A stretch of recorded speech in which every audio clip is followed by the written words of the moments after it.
Labai džiaugiuosi ir labai didžiuojuosi įmonės Girteka vykdomu projektu, kuriuo metu paremia Paralimpinį komitetą ir tuo pačiu skatina savo darbuotojus tai daryti. Mes turime bendrą ir vieningą filosofiją kartu su paralimpiniu judėjimu. Tai yra, kad kiekvieną dieną turime stengtis būti geresni, negu buvome vakar, tobulėti po truputėlį. Tai būtent šitie atletai mums ir rodo gerą pavyzdį. Ši akcija kartu su Bitė mums parodo, kad kartu mes galime nuveikti dar daugiau.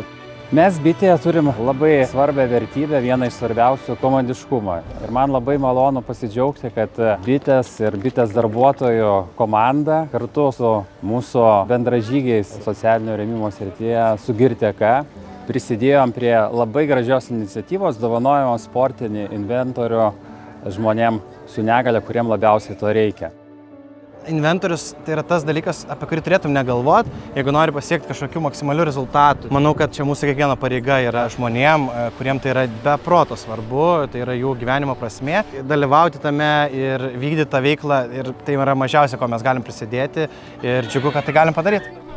Labai džiugu, kad šiandien Bitė Lietuva ir Girteka sujungia jėgas ir dovanoja neįgaliųjų sporto klubams sporto inventorių, kuris yra reikalingas, nes mūsų neįgaliųjų sporto klubai tai yra pamatas paralimpiniai rinktiniai.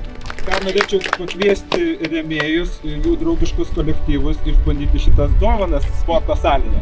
Geras tradicijas reikia tęsti. Dėkui labai. Norim iš tikrųjų pasidžiaugti, kad turim tokią galimybę sudalyvauti tokio gražioje iniciatyvoje ir iš tikrųjų galvoju, kad ne tik skleisti, kad sportas yra labai svarbu ir kiekvienam kiekvieną dieną, bet ir ta bendrystė.